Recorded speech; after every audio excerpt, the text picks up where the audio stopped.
উসমানে গানী রাদিয়াল্লাহু আনহু ইহুদির কাছে গিয়ে বলল, এই ইহুদি, তুমি মুসলমানদের কাছে পানির বিনিময়ে মোটা টাকা তুমি রোজগার করো।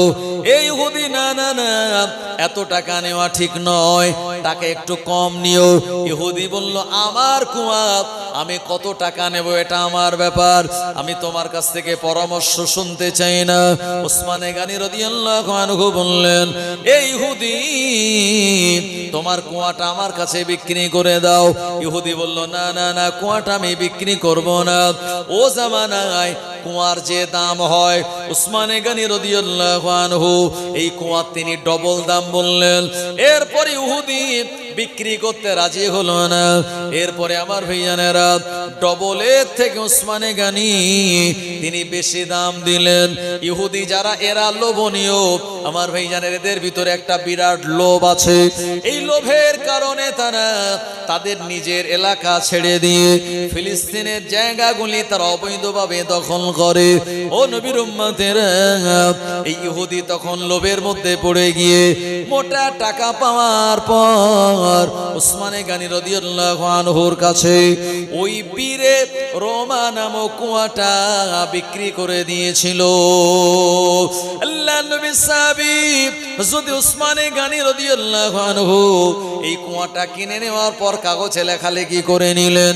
প্রিয় নবীর কাছে এসে দেখিয়ে বললেন, ইয়া রাসূলুল্লাহ, হাবিবাল্লাহ, আজ থেকে আর কোনো চিন্তা নাই, আপনার সাহাবীরা জান ভরে প্রাণ ভরে পানি পান করবে। এই পানি নেওয়ার জন্য কোনো টাকা দেওয়া লাগবে না। আমি উসমান অনেক টাকা দিয়ে ওই ইহুদির কাছ থেকে কুয়াটা কিনে নিলাম। নবীজি খুশি হয়ে গেলেন। উসমানে গানী বলেন, হুজুর, এই কুয়াটা কিনে নিয়ে আমি আমার মালিকাধীনের ভিতরে রাখলাম না। এই কুয়াটা আপনাকে সাক্ষ্য রেখে আমি আল্লাহর রাস্তে আপনার সাহাবীদের পানি পান করার জন্য আমি আল্লাহর রাস্তে এটিকে ওয়াকফ করে দিলাম। জওয়ানেরা, যুবকেরা, যে কথা বলতেছিলাম, উসমানে গানী কালেমা পড়ে নিলেন। বয়স তখন 34 বছরের একজন টকবগে যুবক। আমার ভাইজানেরা, উসমানে গানী রাদিয়াল্লাহু আনহু তিনি বিরাট ধনী মানুষ ছিলেন। আর নবীজির কাছে প্রথম গিয়ে কালেমা পড়ার যে অনুভূতি, তানাকে এত বেশি এটি স্পর্শ করেছিল, তানার হৃদয়ে এত বেশি নাড়া দিয়েছিল, সময় যখনই পেতেন নবীজির কাছে চলে যেতেন এবং নবীজির খুব কাছাকাছি থাকতেন।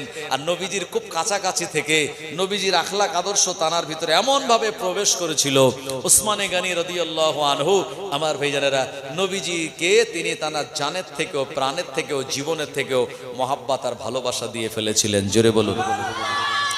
আমার ভাইজানেরা, জওয়ানেরা, যুবকেরা, প্রিয় নবী সাল্লাল্লাহু আলাইহি ওয়াসাল্লাম, আল্লাহ পাক তানাকে 4টি কন্যা সন্তান দিয়েছিলেন। প্রথম বড় কন্যার নাম হলো যায়েনব, দ্বিতীয় কন্যার নাম হলো রুকাইয়া, তৃতীয় কন্যার নাম হলো উম্মে কুলসুম, চতুর্থ কন্যার নাম হলো আম্মা জান ফাতিমা রাদিয়াল্লাহু আনহা। ও আমার ভাইজানেরা, প্রিয় নবী সাল্লাল্লাহু আলাইহি ওয়াসাল্লাম তিনি তানার বড় কন্যা যায়েনবকে বিবাহ দিয়েছিলেন। আবু লাহাবের বেটা, নাম তার উতাইবা। এই সময়, যে সময় নবীজি তানার সঙ্গে বিবাহ দিয়েছিল উতাইবাকে, ওই সময় কোরআন মাজিদ আগমন করে শরীয়ত আসে নাই। জওয়ানেরা, যুবকেরা, এই উতাইবা প্রিয় নবীর কন্যাকে বিবাহ করার পর সে তার নিজের ঘরে তিনি অবস্থান করত। আল্লাহর নবীর উপরে যখন কোরআন মাজিদের আয়াত খানি চলে আসলো কালেমা দাওয়াত দেওয়ার জন্য, আবু লাহাব নবী পাকের আপন চাচা হওয়ার পরেও পরম শত্রু হয়ে গেল। আবু লাহাব বললেন, উতাইবা, এ উতাইবা, মুহাম্মদ ইবনে আব্দুল্লাহকে আমরা চরমভাবে বিরোধিতা করব, তার কথাকে আমরা কোনোভাবে মানব না। ওই মুহাম্মদ ইবনে আব্দুল্লাহকে শারীরিক আর মানসিক নির্যাতন আমরা চালাবো। এভাবে তো আমরা তার আলোচনা করে নিল। আমার ভাইজানেরা, আবু লাহাব বলল, উতাইবা, ওই মুহাম্মদ ইবনে আব্দুল্লাহর কন্যার সঙ্গে তো যে বিবাহ হয়েছে, ওই কন্যাকে তুই ডিভোর্স দিয়ে দে, তালাক দিয়ে দে, এবং ওই কন্যাকে আর ঘরে রাখবে না। এ উতাইবা, আমি তোকে এটাও বলি, ওই মোহাম্মদ ইবনে আব্দুল্লাহ কালেমার দাওয়াত দেওয়ার জন্য কাবা বাইতুল্লাহর কাছে মাঝে মাঝে বসে থাকে। মোহাম্মদ ইবনে আব্দুল্লাহকে যখন একা পাবি, ওই নবীর কাছে গিয়ে তার গায়ে যদি তুই থুতু দিয়ে আসতে পারিস, আমি তোকে যোগ্য বাপের বেটা বলে মানবো। একবার জোরে বলুন না উযুবিল্লাহ। ও আমার ভাইজানেরা, উতাইবা এত বড় নালায়েক, ও তার বাপের কথা শুনে প্রিয় নবীর কন্যা হযরতে যায়েনব রাদিয়াল্লাহু আনহার সঙ্গে খারাপ আচরণ করে দিল। শুধু তাই নয়, তানাকে তালাক দিয়ে দিল। হযরতে যায়েনব রাদিয়াল্লাহু আনহা আল্লাহর নবীর বড় মেয়ে হওয়ার সুবাদে প্রিয় নবী তানাকে বড় মহব্বত করতেন, ভালোবাসতেন। ও আমার ভাইজানেরা, প্রিয় নবী আমার আল্লাহ পাকের কাবা বাইতুল্লাহ রয়েছে। এমন সময় উতাইবা ও চলে গেল। আর প্রিয় নবী প্রথম জামানায় উতাইবার সম্পর্কে শ্বশুর মশাই হওয়ার পরেও ওই প্রিয় নবীর চেহারা মোবারকে থুতু দিয়েছিল। ও আমার ভাইজানেরা, এত বড় অন্যায় আর গর্হিত কাজ করার পরেও আল্লাহ নবী তিনি দুঃখ পান নাই, আল্লাহ নবী তিনি রাগান্বিত হন নাই। প্রিয় নবী আমার চিন্তা করলেন, উতাইবা মনে হয় আমায় ভুল বুঝেছে। ও আমার ভাইজানেরা, আমাদের সমাজে এমন অনেক জামাই আছে যারা শ্বশুর মশাইকে মনে মনে দুঃখ দেয়। অনেকে আছে বলে, তোমার আব্বাকে গিয়ে বলে একটা বাইক আমায় দেওয়া লাগবে, আমার এত টাকা লাগবে, না হলে তোমাকে আমি নিয়ে ঘর করব না। ওই শ্বশুর আব্বা তখন জামাইয়ের আচরণে মনে মনে দুঃখ পায়। এত ভালোবাসলাম, মহব্বত করে আমার নিজের সব থেকে প্রিয় মেয়েটাকে বিবাহ দিলাম তার সঙ্গে, অথচ আমার জামাই বেটা তার সঙ্গে এমন আচরণ করে। ও আমার ভাইজানেরা, না না না, যিনি আপনার শ্বশুর আব্বা, উনি আপনার আব্বার মতোই, আপনার আব্বার মতো তানাকে রেসপেক্ট করুন, তানাকে সম্মান করুন। আমার আল্লাহ আপনার সংসার থেকে অভাবগুলি দূর করে দেবেন। জোরে বলুন সুবহানাল্লাহ। ও আমার ভাইজানেরা, প্রিয় নবী উতাইবা থেকে থুতু যখন উতাইবা দিল, নবীজির মনে দুঃখ লাগে নাই। কিন্তু খানিকক্ষণ পরে নবী আমার দেখতে পেলেন আল্লাহ নবীর বড় কন্যা হযরতে যায়েনব রাদিয়াল্লাহু আনহা, উনি কাঁদতে কাঁদতে আল্লাহর হাবিবের সঙ্গে দেখা করার জন্য এগিয়ে যান। প্রিয় নবী আমার তানার মেয়েদের চোখের পানি তিনি সহ্য করতে পারতেন না। ও আমার ভাইজানেরা, আমাদের সময় যদি কোনো মেয়ে কাঁদে, কোনো বাপ কিন্তু মেয়ের চোখের পানি সহ্য করতে পারে না। ছেলে কাঁদলে সহ্য হয়, মেয়ে কাঁদলে সহ্য হয় না। কারণ আব্বা জানে আমার এই কন্যাটা আমার ঘরে 17-18 বছরের অতিথি, 17-18 বছর আমার কাছে থাকবে। 17-18 বছর পর তার নিজের আব্বার বাড়ির সেই আত্মীয় হয়ে যাবে একদিন। এ কারণে আব্বা জান চায় মেয়ের আবদারগুলি সব পূরণ করার জন্য।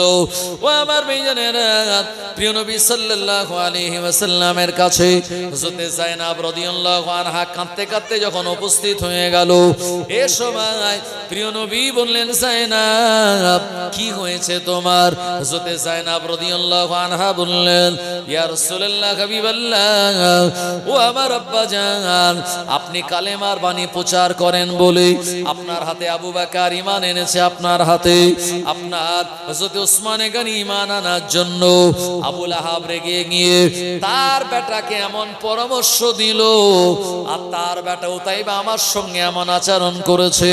ও আমার আব্বা জান, আমায় তালাক দিয়ে ছোট বড় কথা শুনিয়ে দিয়েছে। প্রিয় নবী তানার কন্যার চোখের পানি তিনি সহ্য করতে পারলেন না। আল্লাহ নবী জীবনে কোনোদিন বরদোয়া করেন নাই। কন্যার চোখের পানি দেখে আল্লাহ নবীর হস্ত মোবারক আল্লাহর আসমানের দিকে উঠে গেল। প্রিয় নবী এতটুকু জবানে বললেন, আল্লাহুম্মা আলাইকা বিকুরাইশিন উতাইবা। ও রব্বুল আলামিন, আল্লাহ কুরাইশের উতাইবাকে আল্লাহ আপনি ধরে ফেলুন। এতটুকু কথা নবীজির জবান দিয়ে বেরিয়ে গিয়েছিল। আমার আল্লাহ পাকের দরবারে পৌঁছাতে মোটেও দেরি হয় নাই। উতাইবা কথাটা শুনে তার আব্বা আবুল আহাবকে বলল। আবুল আহাব বলল, উতাইবা সাবধানে থাকিস, মোহাম্মদ ইবনে আব্দুল্লাহকে আমরা নবী বলে না মানলেও ওই মোহাম্মদ জবানে যে কথা বলে ওই কথা কিন্তু আসমানে যেতে লেট হয় না। আমার ভাইজানেরা, উতাইবা বাণিজ্য করার জন্য শাম দেশে যাবে। এ সময় আবুল আহাব তার জন্য কাফেলার ব্যবস্থা করে দিল। আবুল আহাব কাফেলার মানুষদেরকে বলল, আমার বেটাকে তোমরা সাবধানে রেখে দিও। এরা রাস্তা দিয়ে চলতে চলতে গভীর রাত যখন হয়ে গেল, একটা জায়গায় তাঁবু গাড়লো, ওখানে তারা খাওয়া দাওয়া করলো। রাতের বেলা একটুখানি তারা বিশ্রাম করে সকাল বেলা তারা শামের পথে রওনা হবে। ও নবীর উম্মতেরা, উতাইবা বলল, আমায় তোমরা নিরাপত্তার সঙ্গে রেখো, আমায় ভালো করে তোমরা গার্ড দিও। আবুল আহাবের বেটা উতাইবাকে মাঝখানে রেখে দেওয়া হলো। কাফেলার মানুষজনেরা তারা চারিদিকে গোল হয়ে তার মাঝখানে রেখে তারা শুয়ে পড়ল। শুধু তাই নয়, কাফেলায় যত উট ছিল উটগুলিকে আমার ভাইজানেরা চতুর্দিকে বসিয়ে দেয়া হলো। রাতের বেলা খাওয়া দাওয়া করেছে, দিনের বেলা রাস্তা চলেছে। অল্প সময়ের ভিতরে সবাইয়ের ঘুম চলে এসেছে। ঘুম আসাটাই স্বাভাবিক, সবাই ঘুমিয়ে পড়েছে, কিন্তু উতাইবার ঘুম আসে না। আমার ভাইজানেরা, শরীর ক্লান্ত হয়ে গেলে ঘুম আসে, আর এই ঘুম হলো আল্লাহর একটি নিয়ামত। সুবহানাল্লাহ বলবেন না? যার ঘুম আছে আল্লাহ তার শরীরে রোগ বালা মুসিবত সব অনেক দূর করে দিয়েছে। আর ঘুম যার আল্লাহ কেড়ে নিয়েছে নেই, তার শরীরে অনেক রোগ টোগ চলে আসবে। কথা ঠিক কিনা আমার ভাইজানেরা? তো শরীর ক্লান্ত হয়ে গেলে ঘুমিয়ে পড়াটাই স্বাভাবিক। আমার লাইফে মাঝে মাঝে হয়, জলসা করতে করতে আমি ঘুমিয়ে পড়ি। কি বুঝলেন? সারাদিন মাদ্রাসায় ক্লাস করা, তার উপরে আবার রাতের বেলা একটু বেশি রাত হয়ে গেলেই ব্যাস ঘুমিয়ে পড়ি। মানে জলসা করছি করতে করতে এ লাইন থেকে কোথায় ও লাইনে চলে যাচ্ছে, পরে বুঝতে পারি যে ব্যাপারটা গন্ডগোল হচ্ছে। শ্রোতারাও বুঝতে পারে যে হুজুর মনে হয় হ্যাঁ খুব ক্লান্ত। যাই হোক, এরকম হয়। তো ঘুম আসাটা এটা মানবীয় চরিত্র, আমাদের শরীরের একটা বিরাট বড় একটা গুরুত্বপূর্ণ অংশ এটি। আমার ভাইজানেরা, সবাই ঘুমিয়ে পড়লো, উতাইবার ঘুম আসে না। ও নবীর উম্মতেরা, এমন সময় উতাইবা দেখে বিরাট বড় একটা বাঘ ওই উতাইবাকে ধরার জন্য আর ওই কাছাকাছি চলে আসতেছে। উতাইবা সবাইকে ডাক দেয়, এ আমার সাথী সঙ্গীরা, ওঠো ওঠো, আমায় বাঁচাও, ওই যে বাঘ আসে আমায় ধরে ফেলবে। এত ডাকা ডাকে কারোর ঘুম ভাঙে না। একটা সময় দেখা গেল বিরাট বড় একটা জঙ্গলের বাঘ উটগুলোকে অতিক্রম করে, মানুষদেরকে অতিক্রম করে উতাইবার গলা ধরে আমার ভাইজানেরা ওই কাফেলার ভিতর থেকে বাইরে নিয়ে চলে গেল। ও নবীর উম্মতেরা, সকাল হয়ে গেল। কাফেলার মানুষজনেরা তারা ঘুম ভেঙে যাওয়ার পর দেখলো উতাইবাকে তো আমরা খুঁজে পাই না। আবুল আহাবের বেটা কোন জায়গায় গেল? অনেক খোঁজাখুঁজি করার পরে দেখা গেল মরুভূমির ময়দানে তার ছিন্ন ভিন্ন বডিটা পড়ে রয়েছে। বাঘ তাকে মেরে দিয়ে বেরিয়ে গেল। আল্লাহ পাকের এই মখলুকাত, এই বাঘ ওই উতাইবা নামক নালায়েক লোকের গোস্ত পর্যন্ত খায় না। ও নবীর উম্মতেরা, উতাইবা নবীকে না চিনলেও আল্লাহর বাঘ নবীকে ঠিকই চিনেছিল। জওয়ানেরা, যুবকেরা, নবীর উম্মতেরা, প্রিয় নবী আমার তানার যে দ্বিতীয় কন্যা নাম তার হযরতে রুকাইয়া রাদিয়াল্লাহু আনহা। আল্লাহর নবী বললেন, ও বাবা উসমান, আমার আল্লাহ পাক তোমার ভিতরে সুন্দর চরিত্র দিয়েছে। ও বাবা উসমান, তুমি সদা সর্বদা সত্যের মধ্যে থাকো, ব্যবসা বাণিজ্যের ভিতরে তুমি থাকো। উসমান, আমি আমার কন্যার সঙ্গে আমি তোমায় বিবাহ দিতে চাই। এ কথাটা প্রিয় নবী আমার আবু বকর সিদ্দিক রাদিয়াল্লাহু আনহুর মাধ্যমে উসমানে গানী রাদিয়াল্লাহু আনহুকে শোনালেন। কারণ প্রিয় নবীর নবীর জন্য উসমান গানিকে ডাইরেক্ট বলাটা শোভনীয় হয় না, কারণ উসমান গানি তিনি যদি প্রত্যাখ্যান করে দেন প্রিয় নবী অপমানিত হয়ে যাবেন। এ কারণে আবু বকর সিদ্দিককে নবী উকিল বানালেন, উসমান গানিকে পেগাম দিলেন। উসমানে গানি রাদিয়াল্লাহু আনহু আমার ভাইজানেরা যে সময় ইমানের কালেমা পড়ে মুসলমান হয়েছিলেন 34 বছরের উসমান, তখনও বিবাহ শাদী করেন নাই। আল্লাহর নবী যখন আবু বকর সিদ্দিকের মাধ্যমে তিনি পেগাম দিলেন, উসমানে গানি রাদিয়াল্লাহু আনহু এত সুন্দর পেগাম তিনি ছেড়ে দিলেন না। উনি বললেন, নবী যখন আমার উপরে রাজি হয়েছে আমাকে জামাই করার জন্য নবীজি যখন ইচ্ছা প্রকাশ করলেন, আমি উসমান আপনার এই পেগাম আমি মেনে নিলাম। জোরে বলুন সুবহানাল্লাহ। ও নবীর উম্মতেরা, আল্লাহর নবী তানার কন্যাদের এত মহাব্বত করতেন, ভালোবাসতেন। প্রিয় নবী তিনি তানার মেয়েদেরকে দূরে কোনো জায়গায় বিবাহ দেন নাই, সব কুরাইশ গোত্রের ভিতরে আমার ভাইজানেরা নিজের কাছেই এলাকার ভিতরেই বিবাহ দিয়েছিলেন। নবীজি চাইতেন আমার ফাতিমা, আমার উম্মে কুলসুম, আমার জায়নাব, আমার রুকাইয়া সবাই যেন আমার সামনে থাকে। আজ যখন তাদের সঙ্গে আমার দেখা করার ইচ্ছা হবে, আমি রাসূলুল্লাহ সাল্লাল্লাহু আলাইহি ওয়াসাল্লাম আমি যেন তানাদেরকে তাড়াতাড়ি দেখতে পাই। জোরে বলুন আমার ভাইজানেরা। এই জন্য এই নিয়ম মানে নবীজির এই আদর্শ আমরা পালন না করলেও আমরা হয়তো ভালো ছেলে পেলে দূরে দিয়ে দিই, কথা ঠিক কিনা? ছেলে কি করে? চাকরি করে, ছেলে বিরাট বড় লোক, হ্যাঁ এখান থেকে মেয়ে বিয়ে দিল সেই নদিয়া জেলায়, হ্যাঁ এখান থেকে দিয়ে দিল এই বসিরহাটে, এখান থেকে দিয়ে দিল ক্যানিং, এরকম আছে অল্প কিছু রেয়ার। আমার ভাইজানেরা দেখা গেল একটা সময় এই দূরে বিয়ে দিলে কুটুমি উঠে যায়। হ্যাঁ আমার ভাইজানের, এই জন্য নবীজির আদর্শ বা সুন্নাত কাছাকাছি মানে পরিবার পরিজনের ভিতরে নিজের গোত্রের ভিতরে বিবাহ করা। কারণ নবীজি তিনি ছিলেন কুরাইশ বংশে, আর তিনি যত বিবাহ করেছেন বেশিরভাগ আমার ভাইজানেরা বিধবা নারী, একমাত্র আম্মা আয়েশা যিনি কুমারী ছিলেন, আবার আয়েশা রাদিয়াল্লাহু আনহা তিনি কুরাইশ বংশেরই। সুবহানাল্লাহ। এই জন্য ফুরফুরা শরীফে আপনি দেখবেন যত বিবাহ শাদী হয় হুজুরদের ভিতরে সব নিজেদের ঘরে ঘরে, চাচাতো ভাই, আপনার খালাতো ভাই, ফুফুতো ভাই, মামাতো ভাই, এরকম সব নিজেদের ভিতরে। প্রিয় নবী শুনিয়েছেন, তুনকাহুল মারওয়াতা লি আরবাইন লিমালিহা ওয়ালি জামালিহা ওয়ালি হাসাবিহা ওয়ালি দীনিহা ফাসফার বিজাতিদ দ্বীন। এই হাদিসটি বুখারী শরীফে আপনার কিতাবুল নিকাহ নামক অধ্যায়ের ভিতরে বর্ণিত হয়েছে।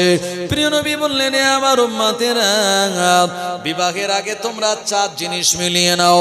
বংশ মেলাবে, তোমরা মিলিয়ে নেবে টাকা পয়সা, তোমরা মিলিয়ে নেবে সৌন্দর্য, আর তোমরা মিলিয়ে নেবে দিনদারিতা।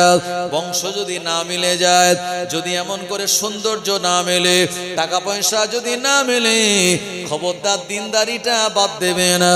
ওই দিনদারিটা তোমরা প্রাধান্য দিয়ে দিনদার পাত্রের সঙ্গে তোমরা যদি বিবাহ দাও, আত্মীয়তার সম্পর্ক তৈরি করো, আমার আল্লাহ রাব্বুল আলামিন তোমাদের উপরে রাজি আর খুশি হয়ে যাবেন। ও নবীর উম্মতেরা, উসমানে গানি রাদিয়াল্লাহু আনহুর সঙ্গে প্রিয় নবী সাল্লাল্লাহু আলাইহি ওয়াসাল্লামের মেজ কন্যা যিনি হলেন হযরতে রুকাইয়া রাদিয়াল্লাহু আনহা, তানাকে নবীজি নিজে হাতে বিবাহ দিলেন। আর প্রিয় নবী তিনি খুতবা পড়লেন। ও আমার ভাইজানেরা, উসমানে গানি রাদিয়াল্লাহু আনহুর হাতের উপরে প্রিয় নবীর কন্যাকে তুলে দিয়ে বললেন, উসমান আমার ভালোবাসার মহব্বতের কন্যা আমি তোমার কাছে দিয়ে দিলাম। উসমান আমার এই কন্যার সঙ্গে এমন করে তোমরা নিজেরা দুইজন মিলে ভালো আচরণ একে অপরের সঙ্গে করবে, যে নসিহতগুলি সাধারণত পিতারা করেন, প্রিয় নবী ওই নসিহতগুলি তিনি করে দিলেন। ও নবীর উম্মতেরা, উসমান গানি রাদিয়াল্লাহু আনহু ওই দিন প্রিয় নবীর সাহাবী থেকে আর তানার লেভেলটা উপরে উঠে গেল, তিনি হয়ে গেলেন নবীজির মহব্বতের জামাতা। জোরে বলুন সুবহানাল্লাহ। ও নবীর উম্মত উম্মতানিরা, হযরতে উসমানে গানি রাদিয়াল্লাহু আনহু আমার ভাইজানেরা মক্কার জমিনে তিনি যখন তানার বিবিকে নিয়ে অবস্থান করতেছিলেন, এ সময় মক্কার কুফারে কুরাইশেরা প্রিয় নবী সাহাবীদের উপরে অত্যাচার আর নির্যাতন জুলুম চালাচ্ছিলেন। নবীজির অনেক সাহাবীরা বেঈমানদের অত্যাচার জুলুম তানারা সহ্য করতে পারতেছিলেন না। লাগাতার এমন জুলুম অত্যাচার সহ্য করতে না পেরে প্রিয় নবীর কাছে তানারা দরবার করলেন। আল্লাহ নবী উসমানে গানিকে ডাক দিয়ে বললেন, ও বাবা উসমান, আমি তোমায় হিজরত করার জন্য অনুমতি প্রদান করি। উসমান, তুমি যদি হিজরত এই দলের কাফেলার প্রধান হও, এখান থেকে না থেকে এখানে, না থেকে এখান থেকে আবিসিনিয়ার মানে হাবশিতে চলে যাও, হাবশায় চলে যাও। ওখানে গেলে নিরাপত্তার সঙ্গে তোমরা বসবাস করতে পারবে। উসমানে গানী রাদিয়াল্লাহু আনহু উনি রাজি হয়ে গেলেন। আল্লাহর নবী মক্কাতুল মুকাররমায় তানা সাহাবে কেরামদেরকে ডাক দিয়ে বললেন, এ আমার সাহাবীরা, তোমরা যারা বেঈমান বেদিনদের অত্যাচার সহ্য করতে পারো না, আমি তোমাদের জন্য অপশন দিলাম, আমার উসমানের সঙ্গে তোমরা হাবশাতে হিজরত করতে পারো। যে হাবশার বর্তমান নাম হলো ইউতিফিয়া। আমার ভাইজানেরা, ওই জায়গাতে তোমরা হিজরত করতে পারো, তবে তোমাদেরকে আমি একা ছেড়ে দেব না। আমি তোমাদের ইমাম আর নেতা বানিয়ে আমার মহাব্বতের সাহাবী, আমার মহাব্বতের জামাতা উসমানে গানী রাদিয়াল্লাহু আনহুকে করে দিলাম। আল্লাহর নবী এমন অফার দেওয়ার পর মক্কার জমিনে 8 জন পুরুষ আর 4 জন মহিলা, টোটালি 12 জন ছোট্ট একটা কাফেলা বানিয়ে আমার ভাইজানেরা তানারা আরবে যে লোহিত সাগর আছে ওই জায়গা অতিক্রম করে তানারা আপনার হাবশাতে চলে গেলেন। ও নবীর উম্মতেরা, মক্কা জমিন থেকে তানারা যখন ব্যাগপত্র গুছিয়ে নিয়ে হাবশার উদ্দেশ্যে রওনা হয়ে গেল, আবু জাহেলের দলের লোকেরা তারা দেখতে পেয়ে গেল। এ সময় তানাদেরকে পিছু ধাওয়া করা হলো, কিন্তু না না না, প্রিয় নবী সাহাবীদেরা তারা ধরতে পারে নাই। উসমানে গানী রাদিয়াল্লাহু আনহু লোহিত সাগরের উপর দিয়ে আর নৌকা যোগে ওই হাবশাতে পৌঁছে যান। জোরে বলুন সুবহানাল্লাহ। ও নবীর উম্মতেরা, প্রিয় নবী সাল্লাল্লাহু আলাইহি ওয়াসাল্লামের এই 12 জন টোটাল সাহাবীরা যারা আবিসিনিয়ারে হিজরত করলেন, ওই আবিসিনিয়ারে যে বাদশা ছিল ওই বাদশার নাম হলো বাদশা নাজ্জাশী। যখন নবীজি সাহাবীরা আবিসিনিয়ারে গেলেন, এই বাদশা নাজ্জাশী তিনি তানাদের সঙ্গে ভালো আচরণ করলেন, ভালো জায়গা দিলেন, থাকার খাওয়া দাওয়ার ব্যবস্থা বন্দোবস্ত করে দিলেন। ও নবীর উম্মতেরা, এদিকে প্রিয় নবী সাহাবীরা মক্কাতে যারা অত্যাচারিত হচ্ছিল, আল্লাহ নবী বললেন, আমার সাহাবীরা, তোমরা মক্কার জমিনের ঘর বাড়ি জমি জায়গাগুলি ছেড়ে দিয়ে যদি তোমরা হাবশাতে যেতে চাও, আমি তোমাদের অনুমতি প্রদান করে দেব। যদি তোমরা যাও, আমি তোমাদের জন্য একটা কাফেলা সুন্দর করে রেডি করে দেব। প্রিয় নবী সাল্লাল্লাহু আলাইহি ওয়াসাল্লাম বলার পরে আবারও মক্কার জমিনের 82 জন আপনার একটা কাফেলা তৈরি হলো। এ 82 জন কাফেলার মানুষেরা নবী সাহাবীরা বলেন, হুজুর আপনি আমাদের অনুমতি প্রদান করলে আমরাও হাবশায় চলে যাব, আবিসিনিয়ারে চলে যাব। আল্লাহর নবী বললেন, এ আমার সাহাবী জুবাইর ইবনে মুতঈম রাদিয়াল্লাহু আনহু, আমি তোমায় লিডার নির্বাচন করে দিলাম, ইমাম নির্বাচন করে দিলাম। এই কাফেলাকে নিয়ে তুমি 82 জন সাথী সঙ্গে কে নিয়ে রাতের অন্ধকারে আবিসিনিয়ারে চলে যাও। ও আমার ভাইজানেরা, মক্কার বেঈমান বেদিন কুফারে কুরাইশেরা এরা রাতের বেলা যখন ঘুমাচ্ছিল, এই 82 জন নবী সাহাবীরা আবিসিনিয়ারে চলে গেল। সকাল হয়ে গেল, বেঈমান বেদিন কুফারে কুরাইশদের মাথাটা খারাপ, মুহাম্মাদের সাহাবীরা কোন জায়গায় গেল? আমরা তো তাদের উপর অত্যাচার করতে পারি না, তাদের সঙ্গে আমাদের আর দেখা হয় না। আবু জাহেল ভালো করে খোঁজ নিয়ে জানতে পারলো মুহাম্মাদের সাহাবীরা এ মক্কার জমিন ছেড়ে আবিসিনিয়ারে তারা হিজরত করে গেল। এ সময় আবু জাহেল বলল, এ মক্কার লিডার আবু সুফিয়ান, না না না, আর ঘরে বসে থাকার সময় নাই। নাই, এখান থেকে আবিসিনিয়ারে চলে যাও আর মুহাম্মাদের সাহাবীদেরকে বদনাম করে আসো, ওখানে যেন সুখে শান্তিতে বসবাস করতে না পারে। কত বড় বদমাইশ দেখেন, হাইব্রিড কোম্পানির বদমাইশ আবু জাহেল। আমার ভাইজানেরা, এ আবু সুফিয়ানকে বলল তুমি ওখানে গিয়ে বলবে এরা সব ডাকাত, এরা বদমাইশ, এরা গুন্ডা, এরা মক্কার জামিন থেকে চলে এসছে আবিসিনিয়ারে, আপনি জায়গা দেবেন না, এদেরকে জায়গা দিলে আপনার দেশে অরাজকতা তৈরি হবে, বিশৃঙ্খলা এরা তৈরি করবে, আপনার দেশ আপনার এই টোটাল রাজত্ব বাঁচাতে চাইলে এক্ষুনি এদেরকে বিতাড়িত করুন। এই কথাটা এমন ভাবে কান ভারী করে বলবে বাদশা নাজ্জাশী যেন মুহাম্মাদের সাহাবীদের তাড়িয়ে দেয়, আর তাড়িয়ে যখন দেবে অন্য কোথায় তো যাবে না, আবার মক্কায় আসবে, আর আমরা রেডি হয়ে বসে থাকবো তাদের অত্যাচার করার জন্য। আমার ভাইজানেরা, ও নবীর উম্মতেরা, ওই আবু জাহেলের বংশের লোকেরা, আবু জাহেল মার্কা বেঈমান আমাদের সমাজে আছে না নাই? অনেক আছে, খুঁজে পাওয়া যাবে। আমার ভাইজানেরা, মুসলমানদের ভিতরে নাই। হ্যাঁ, অন্য আপনার কি বলবো, মানে এগুলি একটু না বললে হয় না। এই আজকেই দেখছিলাম, বললো এই এসআইআর এর নাম শুনে, হ্যাঁ 25-30% মুসলমান রোহিঙ্গা তারা সব পালিয়ে গেছে। আরে মুসলমান তো এখানে ভারতবর্ষে 40%, তো সেখানে যদি 25% চলে যায়, হ্যাঁ তাহলে থাকে কজন?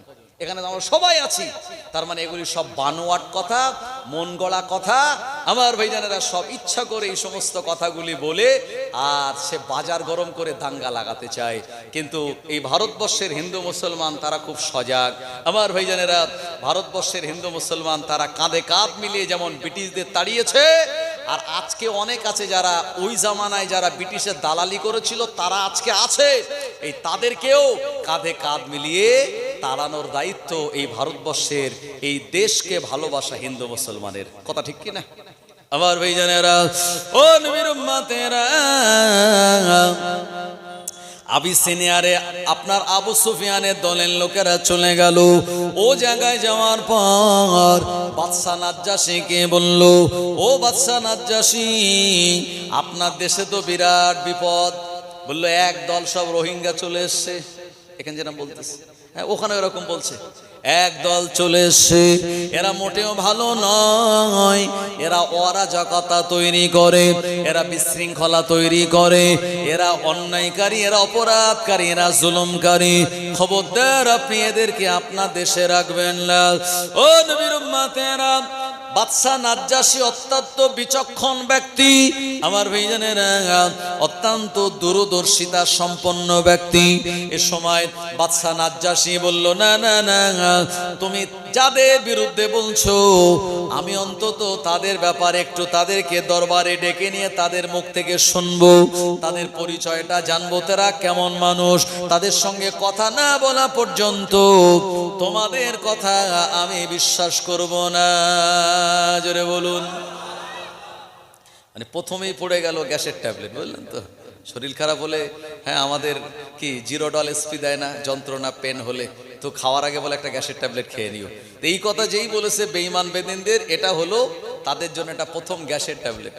আবার ভাইজানেরা, এরপরে যখন ওই আবিসিনিয়ারের বাদশা নাজ্জাশী ওই মক্কার জামিন থেকে যাওয়া ওই যুবকদেরকে ডাক দিল, এ 82 জন যুবকেরা, এর আগে আরো যারা 12 জন গিয়েছে, 12 আর 82 কত হয় একটু হিসাব করে বলেন? কত? 94 হয় নাকি? 12 82 কত? 94।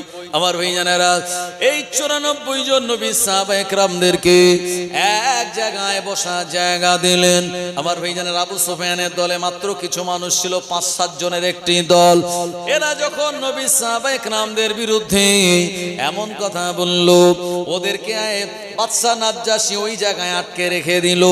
এরপরে এই 94 জন যারা ছিলেন তাদেরকে ডেকে বললেন, ও মক্কার জমিনের বাসিন্দারা, তোমরা আমার দেশে এসেছো, এই জায়গায় আসার পর তোমার এলাকার মানুষেরা তোমাদের বিরুদ্ধে এমন কথা বলে কেন?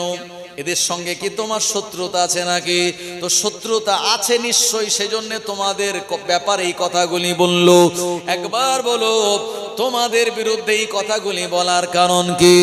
ও নবীর উম্মতেরা, আমরা যারা মুসলমান, আমাদের ধর্ম হলো শৃঙ্খলাবদ্ধ ধর্ম।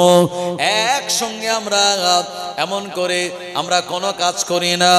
নামাজে যখন দাঁড়াই, আমাদের ইমাম হয় একজন, ওই ইমাম তিনি তেলাওয়াত করেন সূরা ফাতিহা। যে সূরা তেলাওয়াত করুক না কেন, ছোট আর বড়, আমরা কেউ কোনোদিন নামাজে হট্টগোল করি না। আমার ভাইজানেরা, ও নবীর উম্মতেরা, ঈদের নামাজে ওখানেও আমরা সবাই একটা দায়িত্ব বেহাজাল ইমাম বলি। আমার ভাইজানেরা, তার পাশে আমরা দাঁড়িয়ে যাই, তানার পিছনে দাঁড়িয়ে যাই। জওয়ানেরা, যুবকেরা, ফুরফুরা শরীফ থেকে হুজুর যখন আসেন, যে কথাগুলি বলেন আমরা মনোযোগ সহকারে শ্রবণ করি। আমি গুনাহগার, আপনাদের যা বলি আপনারা মনোযোগ দিয়ে শ্রবণ করেন, হই হট্টগোলের কোনো জায়গা নাই।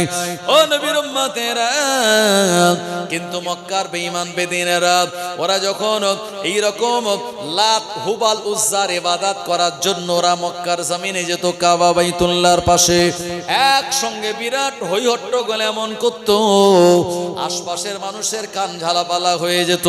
মুরব্বিয়ান বাবাজি গণেরা, এ সময় আল্লাহ নবী সাহাবে একরামদের ভিতরে একজনকে ইমাম নিযুক্ত করে নেওয়া হলো।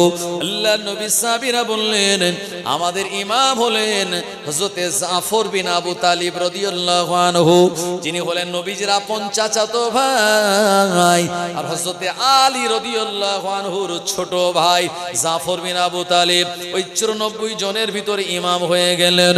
জাফর বিন আবু তালিব তিনি দাঁড়িয়ে গিয়ে বাদশাকে তিনি সম্মান দিয়ে বললেন, ও বাদশা নাজ্জাশী, আমি আপনার সঙ্গে বসে কথা বলবো না। স্কুলে যখন স্যার যেমন কাউকে পড়া ধরে, আদবার নিয়ম হলো স্যারের সামনে একা দাঁড়িয়ে উঠে পড়াটা বলা।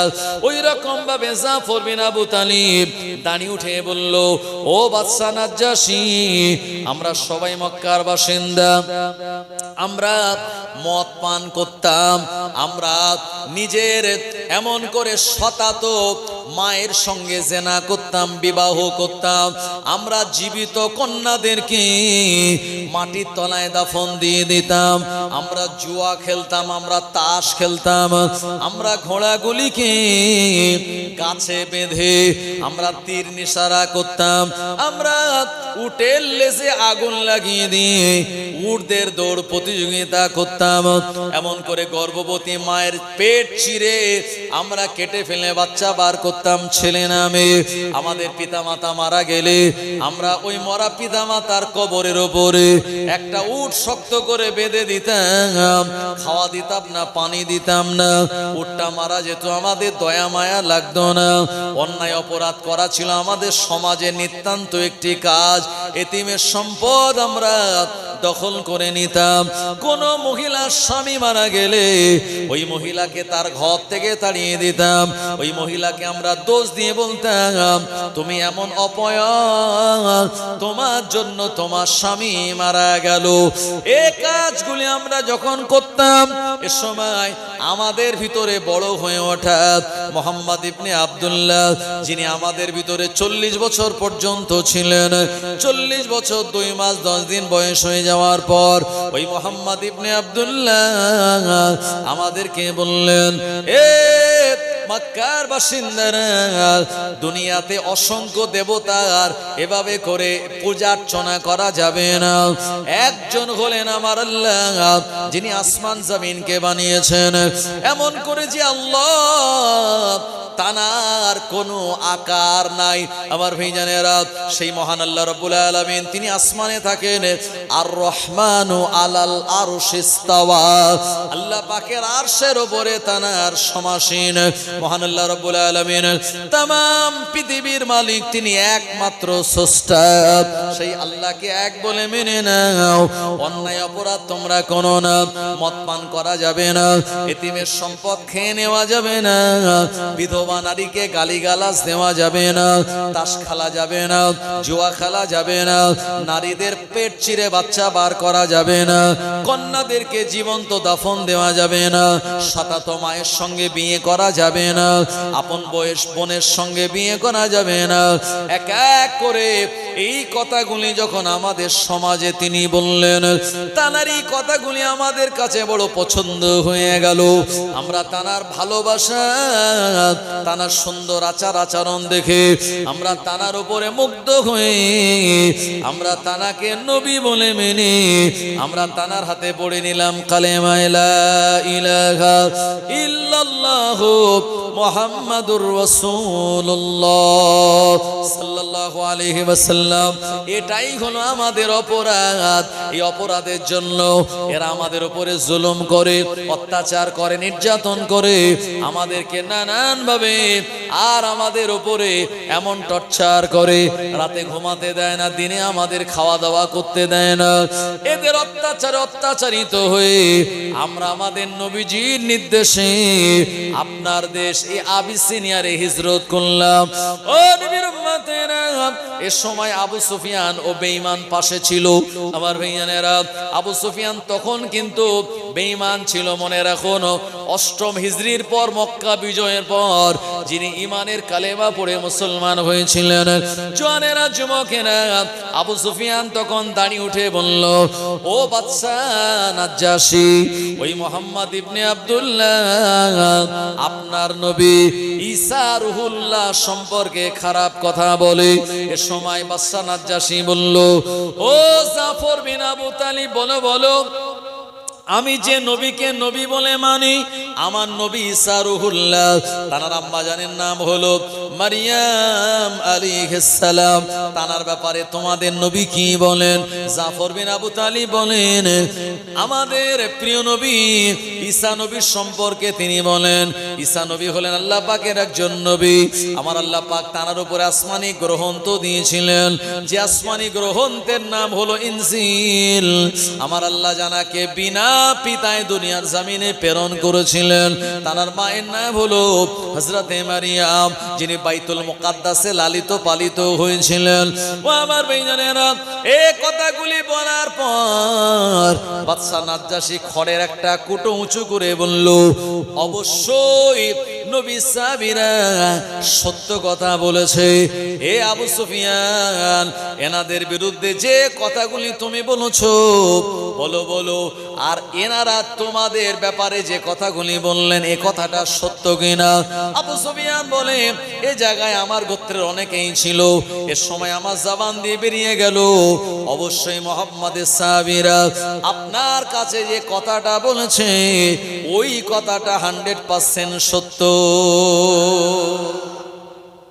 সঙ্গে সঙ্গে আবু সুফিয়ান বলল, আমি বললাম কি, মানে আসলে এই কথাটা বলার ইচ্ছা ছিল না, কিন্তু আল্লাহ পাক তা জবান থেকে বার করে দিয়েছে। আবু সুফিয়ান চিন্তা করছে, এই কথা বলার পরে আমি তো পুরো নিজেই দোষী সাব্যস্ত হয়ে গেলাম, এরপরে যদি এখানে থাকি তো আমার শুলে চড়তে হবে। তাড়াতাড়ি ওখান থেকে কোন রকম পালিয়ে মোটামুটি মক্কাতুল মুকাররমায় এসে আবু জাহেলকে বলছে বিপদ, আমরা তাদের খারাপ করতে গিয়ে আমি নিজেই খারাপ হয়ে গেছি, জীবন বিপন্ন অবস্থায় চলে এসেছিল, কোন রকম পালিয়ে বেঁচেছি ওখান থেকে।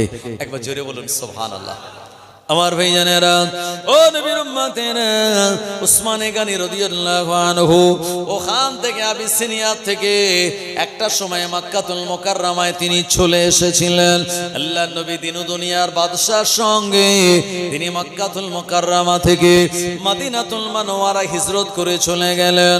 ও নবীর উম্মতেরা, এই হিজরত করে যাওয়ার সময় প্রিয় নবী সাল্লাল্লাহু আলাইহি ওয়াসাল্লামের কন্যা যে রুকাইয়ার সঙ্গে নবী উসমান গানীকে বিবাহ দিয়েছিলেন, যদি উসমানে গানী রাদিয়াল্লাহু আনহুর বিবি আর আমাদের নবীজির কন্যা এই হিজরত করে মক্কা থেকে মদিনাতে যাওয়ার সময় তিনি উটের ওপর থেকে পড়ে গিয়েছিলেন। ও আমার ভাইজানেরা, এই উট দ্রুত গতিতে যাওয়ার সময় প্রিয় নবীর কন্যা হযরতে রুকাইয়া রাদিয়াল্লাহু আনহা উটের ওপর থেকে পড়ে যাওয়ার কারণে তিনি আঘাতপ্রাপ্ত হয়েছিলেন। আর ওই আঘাতপ্রাপ্ত হয়ে আমার ভাইজানেরা, তার এমন একটা আপনার সমস্যা তৈরি হলো, যে সমস্যাটা কেতাবলা লিখেছেন, তবে সমস্যাটা আমি জনসম্মুখে বলবো না। ও নবীর উম্মতেরা, ওই সমস্যার কারণে তানার শরীরটা বড় দুর্বল হয়ে গেল। একটা সময় তানার শরীরটা রক্ত শূন্য হয়ে গেল। ও আমার ভাইজানেরা, মদিনাতুল মুনাওয়ারায় যাওয়ার পথে প্রিয় নবীর মেজ কন্যা হযরতে রুকাইয়া রাদিয়াল্লাহু আনহা তিনি জনমের মতো ইন্তেকাল করলেন। সবাই বলুন ইন্না লিল্লাহি ওয়া ইন্না ইলাইহি রাজিউন। ও নবীর উম্মত উম্মাতানিরা, প্রিয় নবী সাল্লাল্লাহু আলাইহি ওয়াসাল্লামের কন্যা হযরতে রুকাইয়া রাদিয়াল্লাহু আনহাকে ওখান থেকে নিয়ে গিয়ে আল্লাহর হাবিব নিজে হাতে তানার জানাজা নামাজ আদায় করিয়ে আল্লাহর হাবিব তিনি নিজে হাতে তানাকে জান্নাতুল বাকিতে দাফন করে দিয়েছিলেন। ও নবীর উম্মতেরা, প্রিয় নবী সাল্লাল্লাহু আলাইহি ওয়াসাল্লাম এরপরে তিনি ওসমান গানিকে বললেন, ও বাবা ওসমান, আমরা মদিনা জমিনে চলে এসেছি। আমার তৃতীয় যে কন্যা রয়েছে নাম তার উম্মে কুলসুম।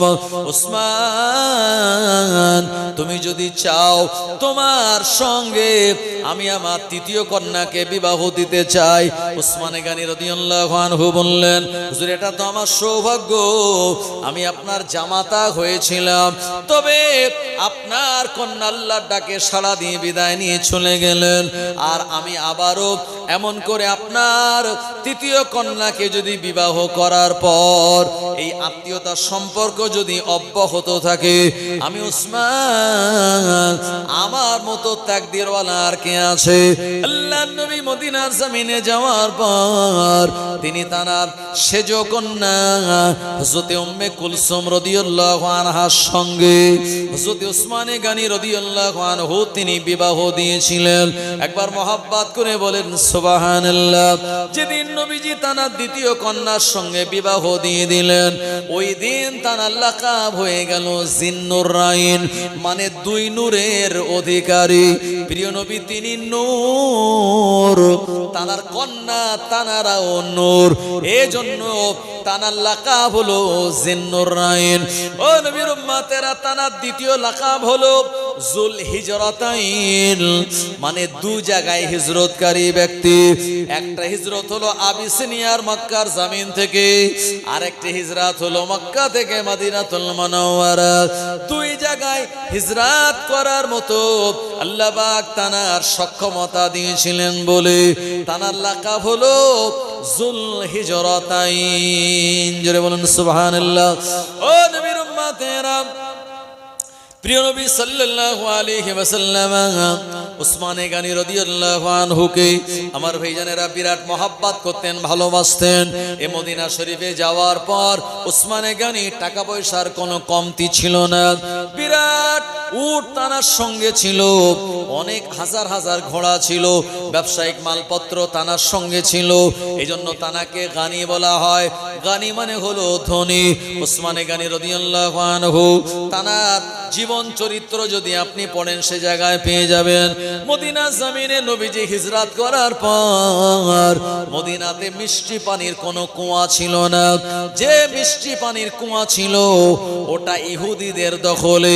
আমার ভাইজানেরা, আল্লাহর নবী সাহাবীরা মদিনাতে হিজরত করার পর ভালো পানির পাওয়ার ক্ষেত্রে অভাব দেখা দিল। ইহুদির ওই কুয়াতে নবীজি সাহাবীরা যখন পানি আনতে যেতেন, মোটা টাকা ইহুদি আদায় করত। আল্লাহর নবীর অনেক সাহাবে کرام গণেদের জন্য অত টাকা দিয়ে পানি কেনা সম্ভব ছিল না। ও নবীর উম্মতেরা, এ সময় যারা গরিব সাহাবী, এনারা কোন রকম লবণাক্ত কুয়ার পানি তানারা পান করতেন, কিন্তু মনটা তানাদের ইতমিনান হতো না। আমার ভাইজানেরা, আল্লাহর নবী ওসমান গানিকে ডাক দিয়ে বললেন, ও আমার সাহাবী ওসমান, মদিনা জমিনে মিষ্টি পানির বড় অভাব, দেখো এ ব্যাপারে কিছু করা যায় কিনা। ওসমান গানি রাদিয়াল্লাহু আনহু চিন্তা করলেন, না না না, আল্লাহর নবী এই কথাটা বলেছেন মানে নিশ্চিত রূপে একটা ব্যবস্থাপনা আমায় করে দেওয়া লাগবে। জোরে বলুন সুবহানাল্লাহ। একটু আগে এগিয়ে আসবেন, মাঝখানে যে জায়গাগুলো ফাঁকা আছে একটু পূরণ করে নেবেন। একটু আগে এগিয়ে চলে আসুন, একটু মহাব্বতে দুরূদ শরীফ আল্লাহুম্মা, একটু আগে এগিয়ে চলে আসুন। মাওলানা মুহাম্মদ ওয়া আলা আলি সাইয়্যিদিনা ইয়া নবী মুহাম্মদ, ইয়া রাসূল মুহাম্মদ, তুমি মোর শাফায়াত, তুমি মোর শাফায়াত। ইয়া নবী মুহাম্মদ, ইয়া রাসূল মুহাম্মদ, তুমি মোর শাফায়াত, তুমি মোর শাফায়াত। পেলে দিদার একটিবার তোমাকে খোদার কসম, কলিজার মায়া দিয়ে তখন ধোয়াবো তোমার কদম। ওয়াইস করুনি দেখেনি ভাঙে ইশকে সকল দাঁত, তুমি মোর শাফায়াত, তুমি মোর শাফায়াত। ইয়া নবী মুহাম্মদ, ইয়া রাসূল মুহাম্মদ, তুমি মোর শাফায়াত, তুমি মোর শাফায়াত। কোরআন দেখ 101, আল কোরআনে নবীর নাম দুটি কম, আল্লাহর নাম 99 গিয়ে থাম। কুসুমবিহীন দেখো ডিম, এর পাবে না কোনো স্বাদ, তুমি মোর শাফায়াত, তুমি মোর শাফায়াত। ইয়া নবী মুহাম্মদ, ইয়া রাসূল মুহাম্মদ, তুমি মোর শাফায়াত, তুমি মোর শাফায়াত। আল্লাহুম্মা সাল্লি আলা সাইয়্যিদিনা ওয়া আলা আলি সাইয়্যিদিনা। ও নবীর উম্মতেরা, উসমানে গানী রাদিয়াল্লাহু আনহু ইহুদির কাছে গিয়ে বলল, এই ইহুদি, তুমি মুসলমানদের কাছে পানির বিনিময়ে মোটা টাকা তুমি রোজগার করো। এই ইহুদি, না না না, এত টাকা নেওয়া ঠিক নয়, টাকা একটু কম নিও। ইহুদি বলল, আমার কুয়া, আমি কত টাকা নেব এটা আমার ব্যাপার, আমি তোমার কাছ থেকে পরামর্শ শুনতে চাই না। উসমানে গানী রাদিয়াল্লাহু আনহু বললেন, এই ইহুদি, তোমার কুয়াটা আমার কাছে বিক্রি করে দাও। ইহুদি বলল, না না না, কুয়াটা আমি বিক্রি করব না। ও জামানায় কুয়ার যে দাম হয়, উসমানে গানী রাদিয়াল্লাহু আনহু এই কুয়ার তিনি ডবল দাম বললেন। এরপরে ইহুদি বিক্রি করতে রাজি হলো না। এরপরে আমার ভাইজানেরা, ডবলের থেকে উসমানে গানী তিনি বেশি দাম দিলেন। ইহুদি যারা, এরা লোভনীয়। আমার ভাইজানের এদের ভিতরে একটা বিরাট লোভ আছে। এই লোভের কারণে তারা তাদের নিজের এলাকা ছেড়ে দিয়ে ফিলিস্তিনের জায়গাগুলি তারা অবৈধভাবে দখল করে। ও নবীর উম্মতেরা, এই ইহুদি তখন লোভের মধ্যে পড়ে গিয়ে মোটা টাকা পাওয়ার পর উসমানে গানী রাদিয়াল্লাহু আনহুর কাছে ওই বীরে রোমা নামক কুয়াটা বিক্রি করে দিয়েছিল। আল্লাহ নবী সাহাবী যদি উসমানে গানী রাদিয়াল্লাহু আনহু এই কুয়াটা কিনে নেওয়ার পর কাগজে লেখালেখি করে নিলেন, প্রিয় নবীর কাছে এসে দেখিয়ে বললেন, ইয়া রাসূলুল্লাহ, হাবিবাল্লাহ, আজ থেকে আর কোনো চিন্তা নাই, আপনার সাহাবীরা জান ভরে প্রাণ ভরে পানি পান করবে। এই পানি নেওয়ার জন্য কোনো টাকা দেওয়া লাগবে না। আমি উসমান অনেক টাকা দিয়ে ওই ইহুদির কাছ থেকে কুয়াটা কিনে নিলাম। নবীজি খুশি হয়ে গেলেন। উসমানে গানী বলেন, হুজুর, এই কুয়াটা কিনে নিয়ে আমি আমার মালিকাধীনের ভিতরে রাখলাম না। এই কুয়াটা আপনাকে সাক্ষ্য রেখে আমি আল্লাহর রাস্তে আপনার সাহাবীদের পানি পান করার জন্য আমি আল্লাহর রাস্তে এটিকে ওয়াকফ করে দিলাম। আরো জনে বলেন সুবহানাল্লাহ, নারায়ে তাকবীর। প্রিয় নবী শুনে বললেন, আল্লাহ নবীর চেহারাটা হাস্যোজ্জ্বল হয়ে গেল। নবী বললেন, উসমান, তোমার কিনে নিয়ে কুয়াটা মুসলমানদের জন্য দান করা আমার আল্লাহ পাক তোমার উপরে রাজি আর খুশি হয়ে গিয়েছে।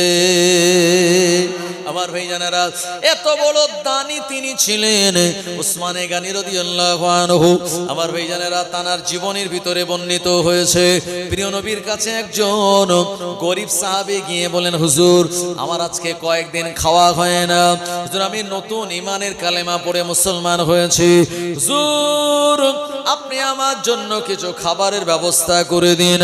আল্লাহর নবী বলেন, আমার সাহাবী আমার উসমানের কাছে তুমি চলে যাও, উসমানে গানি তোমায় খাদ্য দেওয়ার ব্যবস্থা করে দেবেন। ওই সাহাবী উসমানে গানি রাদিয়াল্লাহু আনহুর কাছে তিনি চলে গেলেন, আর ওখানে গিয়ে দেখতে পেলেন উসমানে গানি তিনি তার বাড়িতে আপনার তুলাগুলি মেলে দিয়েছিলেন, হাওয়া আসার কারণে তুলাগুলি উড়ে যাচ্ছিল। উসমানে গানি রাদিয়াল্লাহু আনহু উড়ে যাওয়া তুলাগুলি তিনি কালেক্ট করে সংগ্রহ করে পাথরের তলায় চাপা দিয়ে রাখতেছিলেন। আল্লাহ নবীর এই সাহাবী চিন্তা করলো, উসমানের কাছে নবী আমার পাঠালো, আর উসমান উড়ে যাওয়া তুলাগুলি এক জায়গায় করে, মানে নিশ্চিত লোকটা কৃপণ লোক, এই মানুষটার কাছে যদি আমি চাই কোনো মতেই সে আমায় কিছুই দেবে না। ও নবীর উম্মতেরা, উসমানে গানি রাদিয়াল্লাহু আনহুর কাছ থেকে না আছে, শুধুমাত্র তানার বাহ্যিক দিক দেখে এমন একটা ধারণা করে ফেললো, নবীজির কাছে চলে গেল, ইয়া রাসূলুল্লাহ হাবিবাল্লাহ উসমান গানির কাছে আমি গেলাম, কিন্তু এমন দৃশ্য আমি দেখলাম উসমান গানির কাছে কিছু চাওয়ার মতো সাহস আমার হলো না। কেন? হুজুর তুলো সব উড়ে যাচ্ছিল আর এগুলি ধরে ধরে সব পাথরের তলায় চাপা দিচ্ছে, আমি এইটা দেখে আমি আর তার কাছে কিছু চাইনি। আমার ভাইজানেরা, উসমানে গানি অনেক বড় লোক ছিলেন, কিন্তু তানার ভিতরে ফুজুল খরচ করার এই মানসিকতা ছিল না। কেন ছিল না? আল্লাহ পাক কোরআনুল মাজিদে শুনিয়েছেন, ইন্নাল মুবাজ্জিরিনা কানু ইখওয়ানাশ শায়াতিন, যারা ফুজুল খরচ করে, যারা আপনার বেহিসাব খরচ করে, এরা শয়তানের ভাই। ও আমার ভাইজান, আল্লাহ পাক আমাদেরকে যাদের টাকা পয়সা দিয়েছে, বড় লোক বানিয়েছে মানে এটা নয় আমি যেমন ইচ্ছা তেমন খরচ করব, কারণ প্রতিটা খরচের হিসাব কিন্তু কিয়ামতের মহাময়দানে মহান আল্লাহ রাব্বুল আলামিনের দরবারে দেওয়া লাগবে। ও নবীর উম্মত উম্মতানিরা, হিসাব দেওয়া ছাড়া আমরা কেউ জান্নাতে যেতে পারবো না। এইজন্য দোয়া করতে বলেছেন প্রিয় নবী, আল্লাহুম্মা হাসিবনা হিসাবান ইয়াসীরা। ও রব্বুল আলামিন, আল্লাহ আপনি আমার হিসাবটাকে সহজ করে দিন। আমার ভাইজানেরা, আল্লাহর নবী বললেন, ও আমার সাহাবী, এটা তুমি কেন করলে? আমার উসমানের কাছে না চেয়ে তুমি কেন ফেরত আসলে? আবার যাও, আমার উসমানের কাছ থেকে গিয়ে তুমি চাও। ওই ব্যক্তিটা আবার চলে গেল, ওখানে গিয়ে দেখতে পেলেন উসমানে গানি রাদিয়াল্লাহু আনহু আমার ভাইজানেরা সন্ধ্যার সময় তিনি বাতি জ্বালাবেন বলে এক বাতি থেকে আর এক পেয়ালার উপরে আপনার বাতিটা নিংড়ে নিংড়ে ওই বাতির তেলগুলি তিনি ভরতেছেন আপনার একটা পাত্রের ভিতরে। এই মানুষটা চিন্তা করলো, হায় রে হায়, নবী কার কাছে পাঠালো? যে ব্যক্তি সামান্য বাতির তেলের মায়া ছাড়তে পারলো না, সে কেমন করে আমায় দেবে? না না না, আমি চাওয়া মানে বৃথা। ওই মানুষটা প্রিয় নবীর কাছে আবার চলে গেলেন। প্রিয় নবী বললেন, এ আমার সাহাবী, আমার উসমানের কাছে তুমি গিয়েছিলে? হ্যাঁ হুজুর গিয়েছিলাম, এই এই খবর। আল্লাহর নবী বললেন, তুমি চাওনি? বললো, না হুজুর আমি কেমন করে চাইবো? আল্লাহর নবী বললেন, তোমার তো আমি বারবার বলছি তুমি গিয়ে চাইবে, তুমি না চেয়ে উসমান গানি দৃশ্য দেখে তুমি ফিরে আসছো। আর যে ধারণা তুমি করো, এ ধারণাটা মোটেই ভালো নয়। এই জন্য আমার আল্লাহ কোরআন মাজিদের ভিতরে জানিয়েছেন, ইন্না বাদা যন্নি ইসমুন, তোমরা ধারণা করে কোনো কথা বলো না, কারণ অনেক সময় ধারণা ভুল হয়। আর ধারণা যদি ভুল হয়, এর জন্য আমাদের আপনার গুনাহ হবে কি হবে না?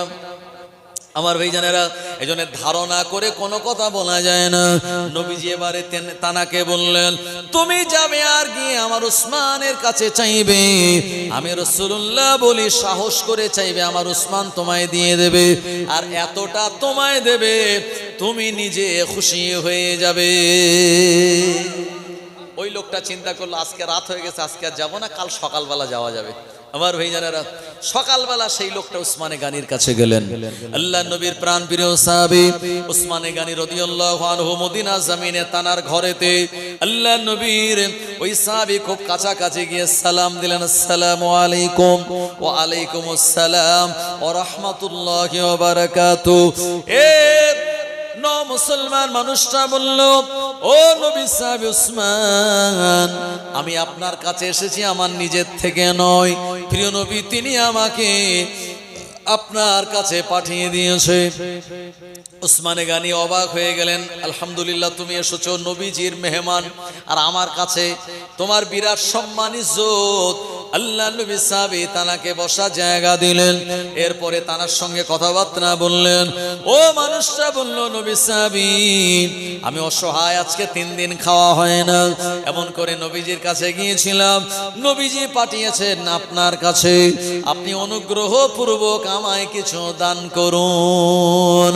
উসমানে গানি রাদিয়াল্লাহু আনহু বললেন, ও আল্লাহর বান্দা, আপনি আমার নবীর দরবার থেকে এসেছেন মানে নবীজির মেহমান, আর আমার বাড়ি মানে আপনার ইজ্জত সম্মান অনেক বড়। উসমানে গানি রাদিয়াল্লাহু আনহু তানাকে সুন্দর করে মেহমানদারি করালেন, আর একটুখানি বললেন, ও আল্লাহর বান্দা, একটুখানি তুমি অপেক্ষা করো, একটুখানি তুমি ওয়েট করো, আমার যে বাণিজ্য দলের কাফেলা, ওই কাফেলা আজকেই ফিরে আসবে। ওই কাফেলা যখন তারা ফিরে আসবে, আমি ওখান থেকে তোমায় দান খায়রাত করে দেব, আমি ওখান থেকে তোমায় হাদিয়া দিয়ে দেব। ওই মানুষটা বসে আছে, দুপুরের সময় হয়ে গেল, এমন সময় সিরিয়ার জমিন থেকে উসমানে গানি রাদিয়াল্লাহু আনহুর ওই বাণিজ্য দলের কাফেলার মানুষেরা তারা ফিরে আসলেন। ওই কাফেলার ভিতরে ছিল 100 খানা উট। কটা উট? 100 উট। এবারে উসমানে গানি রাদিয়াল্লাহু আনহুর এই কাফেলা যখন চলে আসলো, উসমান গানি বললেন, ও আল্লাহর বান্দা, ও আমার মেহমান, আমার বাণিজ্য দলের কাফেলা ফিরে এসেছে। এই কাফেলার ভিতরে 100 খানা উট, আর উটের প্রতিটা উটের পিঠের উপরে অসংখ্য মাল সামান আছে। আমি তোমায় বলে দিলাম, এই কাফেলার 100 উটের ভিতর থেকে যে উট তোমার কাছে পছন্দ হবে, ওই উটটা তুমি নিয়ে নেবে, আমি উসমান তোমায় দিয়ে দিলাম। ও আমার ভাইজানেরা, এই মানুষটা ঘর থেকে বাইরে বেরিয়ে আমার ভাইজানেরা কাফেলার কাছে চলে গেল। এ সময় সামনে যে উটটা ছিল, উটটা হলো বিরাট বড়, উটটার পিঠে অনেক বেশি পরিমাণে মাল আছে। এই মানুষটা দেরি না করে হযরত উসমান গানিকে বললেন, ওয়াল্লাহ নবী সাহেব উসমান, আমি আপনার কাফেলার সামনের উটটা পছন্দ করলাম। উসমান গানি তানার বাণিজ্য দলের কাফেলার হেড অফ দি ডিপার্টমেন্টকে বললেন, দিয়ে দাও আল্লাহর রাস্তে আমার এই বড় উটটা, এবং যার পিঠে সব থেকে বেশি মাল তাকে দিয়ে দাও। এ মানুষটা উটের লাগাম ধরলো, আমার ভাইজানেরা বাড়ির দিকে রওনা হলো। আর ওই উটের পিছনে যত উট ছিল, এরাও সামনের উটটাকে অনুসরণ করলো। এটা হলো গরু ছাগল উটের একটা স্বভাব, সামনের গরু যেদিকে যাবে পিছনের গরুরাও সেদিকে যাবে, সামনের ছাগল যেদিকে যাবে পিছনের ছাগলগুলো সেদিকে যাবে, সামনের উট যেদিকে যায় আর পিছনের উটগুলো সেদিকে চলে যায়। উসমানে গানি রাদিয়াল্লাহু আনহুর ওই বাণিজ্য দলের লোকেরা তারা থামিয়ে দেয়, উটের লাইনটা ভেঙে দিতে চায়, কিন্তু না না না, উট তারা শোনে না, যেহেতু সিরিয়া থেকে প্রথম উটটার অনুসরণ করে সবাই চলে এসেছে। উসমানে গানি রাদিয়াল্লাহু আনহু এই দৃশ্য দেখে তানার বাণিজ্য দলের মানুষদের বললেন, তোমরা ধরো না, 100 উট তার সঙ্গে যেতে দাও। উসমানে গানি বললেন, ও নবী সাহাবী, তুমি একটা উট পছন্দ করে নিয়েছো, আর ওই একটা উটের পিছনে বাদ বাকি যে 99টা উট আমি সব তোমাকে আমার নবীর মহাব্বতে দিয়ে দিলাম। আরো জোরে বলেন সুবহানাল্লাহ, নারে তাকবীর। মারাকপুর গ্রামে 4 খলিফা এবং বিশ্ব নবীর জীবনী জলসা, হিজবুল্লাহ, আহলে সুন্নাত ওয়াল জামাত, সিলসিলায়ে হক মুজাদ্দিদুজ জামান, নারে তাকবীর। কত বড় দানি তিনি ছিলেন। যেখানে জুমার দিন আমরা মসজিদের কোটোয় পয়সা দেওয়ার সময় আমরা দেখে দেখে ছোট কয়েনটা বার করি বা ছেঁড়া টাকাটা দেই, আর সেই জায়গায় উসমানে গানি পুরো 100 উট তিনি দিয়ে দিয়েছেন একজনকে।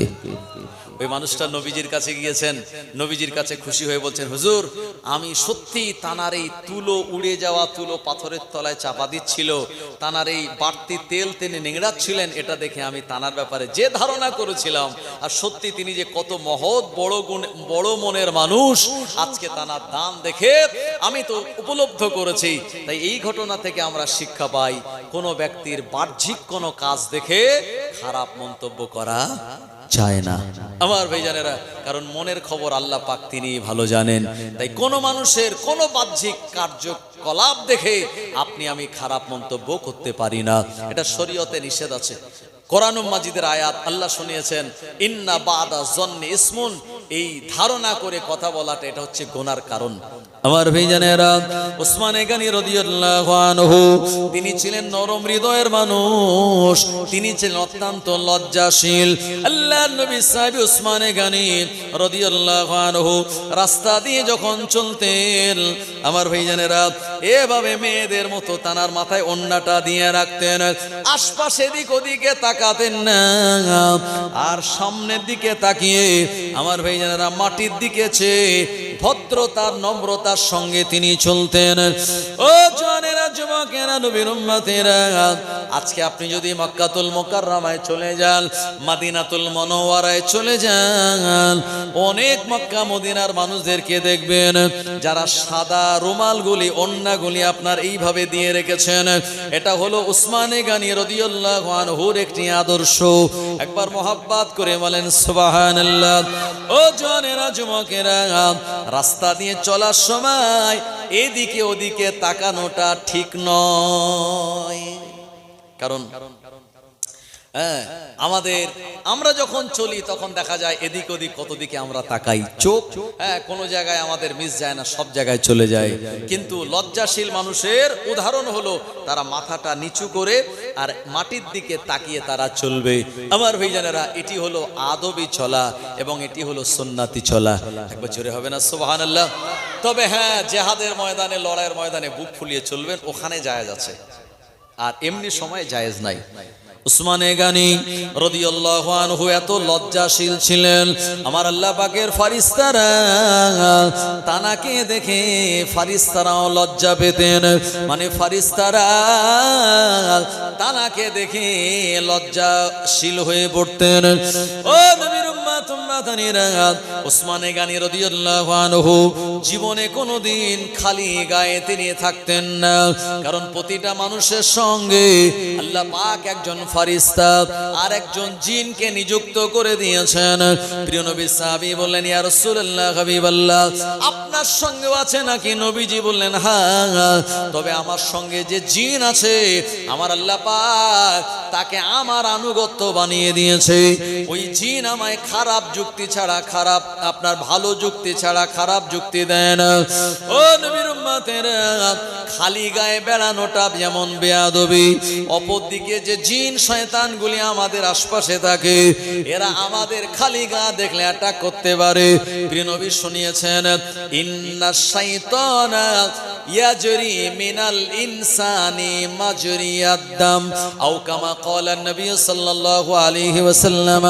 প্রিয় নবী আমার জানিয়ে দিলেন, শয়তান চাইলে মানুষ যখন হাই তোলে আর মুখে যখন হাত না দিয়ে, আপনার মুখে যখন হাত না দিয়ে সে যখন হাই তোলে, লা হাওলা ওয়ালা কুওয়াতা ইল্লা বিল্লাহ যারা বলে না, শয়তান তার মুখ দিয়ে প্রবেশ করে তার পেটের ভিতরে গিয়ে আমার ভাইজানেরা তার শিরা উপশিরার ভিতরে শয়তান প্রবেশ করতে পারে। এই কারণে নবী আমার জানিয়ে দিলেন, যেমন তোমরা খালি গায়ে থাকবে না আর হাই উঠলে তোমরা মুখে হাত দেবে আর লা হাওলা ওয়ালা কুওয়াতা ইল্লা বিল্লাহ পড়ে নেবে। উসমানে গানি রাদিয়াল্লাহু আনহু জীবনে তিনি খালি গায়ে হতেন না। সুবহানাল্লাহ বলেন। আমরা কি করি? আমরা দেখা গেল অনেক সময় এরকম আছে, অনেকে আমি নিজে দেখেছি, বেচারা হজ করে এসছে, চাচাজি মুরব্বী মানুষ, দেখা গেল গায়ে তো জামা কাপড় কিচ্ছু নাই, উল্টে লুঙ্গি একেবারে নাভি থেকে একদম বর্ডার লাইনে চলে এসছে। এরকম হয় কি হয় না? আমার ভাইজানেরা, ও নবীর উম্মতেরা, না না না, আপনি মনে রাখুন, আপনার বাড়ি বৌমা আছে, আপনার পাশের বাড়ির অন্য কোনো মহিলা আছে, আপনি এমন করে একজন মুরব্বী এমন অবস্থায় চলা আপনার জন্য মতো ঠিক নয়, এটা আদবের খেলাফ। আপনি লুঙ্গি পরবেন নাভির ওপরে, কোন জায়গায়? নাভির ওপরে। এটা হলো আল্লাহ ফরজ করে দিয়েছেন, নাভি বার করে লুঙ্গি পরা জায়েজ নয়। আর মাটিতে ঘিসরে আপনার গাঁটের নিচে লুঙ্গি পরা জায়েজ নয়। প্রিয় নবী বললেন, কিয়ামতের দিন আমার আল্লাহ রহমতের নজরে তাকাবেন না তার দিকে যে অহংকারের সঙ্গে লুঙ্গি পরতো, পায়জামা পরতো, আর যেটা মাটির সঙ্গে ঘিসরে যেত। ও নবীর উম্মত উম্মতানিরা, প্রিয় নবী সাল্লাল্লাহু আলাইহি ওয়াসাল্লাম দুনিয়া জমিন থেকে বিদায় নেওয়ার পর আউয়াল খলিফা হলেন হযরত আবু বকর সিদ্দিক রাদিয়াল্লাহু আনহু। আবু বকর সিদ্দিক রাদিয়াল্লাহু আনহু 2 বছর, আপনার 2 মাসের অধিক সময় খেলাফত চালানোর পর দুনিয়া জমিন থেকে স্বাভাবিকভাবে প্রিয় নবীর মহব্বতে তানার ইন্তেকাল হয়ে গেল। তানার ইন্তেকালের পর খলিফা কে হবেন, এ ব্যাপারে আবু বকর সিদ্দিক একটা মুচলেকা লিখে দিয়েছিলেন। এটা যিনি লিখেছিলেন উনি আর অন্য কেউ নয়, উসমানে গনি রাদিয়াল্লাহু আনহু। ও নবীর উম্মতেরা, যদি ওমরে ফারুক রাদিয়াল্লাহু আনহু আবু বকর সিদ্দিকের পরে খলিফা হয়ে তিনি 10 বছরের মতো সময় ধরে আর খেলাফত চালালেন, যেটা আমি গত বছর আমি আপনাদের কাছে আলোচনা করলাম।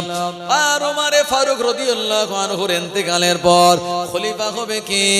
হযরত জুবাইর ইবনুল আওয়াম, হযরত আবু তালহা, হযরত আবু উবাইদা, হযরত সাদ ইবনুল আবি ওয়াক্কাস রাদিয়াল্লাহু আনহু, হযরত আব্দুর রহমান বিন আবু বকর, আমার ভাইজানেরা, হযরত জুবাইর ইবনে মুতিম রাদিয়াল্লাহু আনহু, হযরত আবু মুসা আশআরি রাদিয়াল্লাহু আনহু।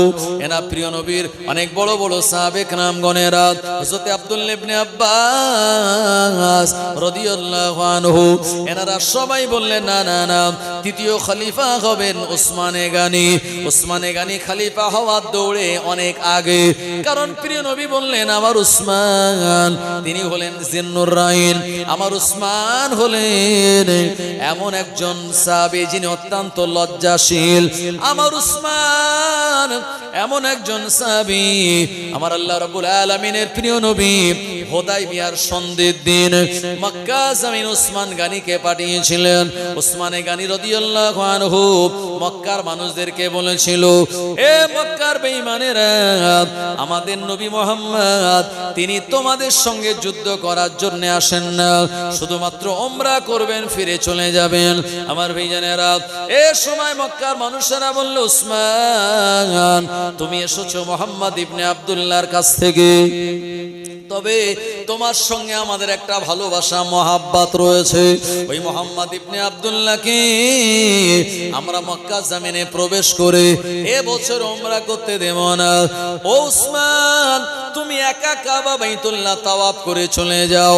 উসমানে গনি বললেন, না না না, আমি আমার নবীকে ছাড়া এই জায়গায় কাবা বাইতুল্লাহ তাওয়াফ করব না।